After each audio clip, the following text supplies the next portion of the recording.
Sa pagkakataong ito, ay napapanahon nating mapagnilayan ang kahalagahan at pagiging sagrado ng lupa at ang ating bigas na yaman na ating masasalamin sa katutubong kultura ng mga kapatid nating mga katutubo. Ay nagpupunta para sa lahat. May mga grupo lamang na kung tawagin ng Ilisista na nakakaangat, na mayroong kakayahan at mayroong mga salapi upang gawin sila ng bigas yaman, upang magkaroon ng daan, upang magamit ng bigas yaman ang nanginginabang sa atin dito.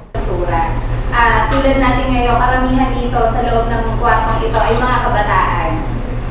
Isang halimbawa ng popular na kultura na laganap sa atin ngayon ay Zedemon, Bekimon. Alam niyo na yan. Ito. Ano ba ang kahalagaan ng katutubong pangangalaga sa kalikasan? Ito ang ating yaman sa pagiging isang tunay na Pilipino. Ako mismo ay kabilang sa isang katutubong pamilya. Organisasyon na bumuo ng ganitong gawain sa inyong lahat, isang makakalikasang gabi ang aking bahay. Napakalawak o napaka-complex ng usapin sa katutubong sining na kultura. Marahil hindi pa marunong ng ating isipan kung ba ang pinagtugatan ng lahat ng ito. 4 taon sa elementarya, 4 na taon sa high school, 4 na taon sa kolehiyo.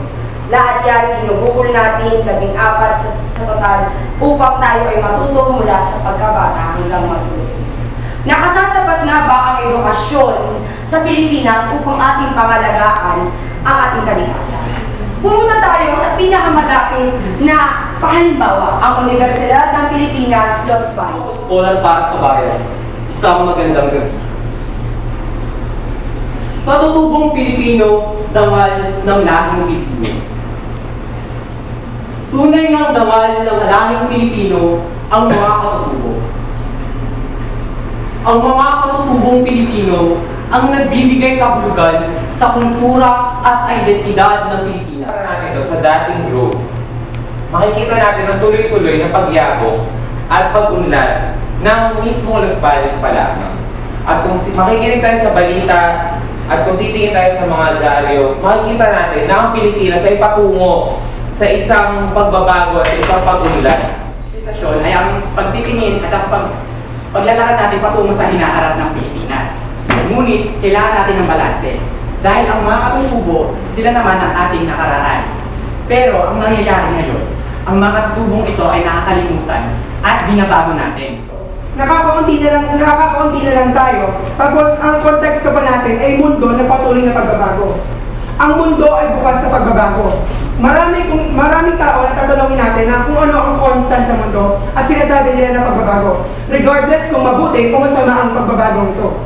Ang mga katutubo ay ang mga original na mga mamamayan ng kanya-kanya. Sa mga pinakamagandang wonders of the world. Kinikilala natin ang mga katutubo mula sa North na talagang magagaling, talagang world-renowned. Ngunit ano ang ginagawa natin sa kanilang mga panirikan? Hindi ba tayo rin? Sa atin rin nagmumula. Ang ibig sabihin nito sa Tagalog ay, taga-saan ka ba? Ako'y taga-Davao. Nung ako'y lumipat sa San Beda College Alabang, nung ako'y pumasok bilang isang unang estudyante sa high school, ay ako'y nalain, ako'y nadiskrimina. Sa tanong na, sa ating topic nito na diskriminasyon sa mga katutubo, totoo o kasang isip lamang. Kapag ikaw ay harap sa salamin, hindi lang ang iyong itsura ang makikita mo sa salamin. Merong paligid, meron kang maraming upuan, maraming isang lamesa na nasa harapan mo. Sa pagkakataong ito na tayo ay nasa sitwasyon ng isang lugar na globalisado, elitista at kahit na industrialisado lugar,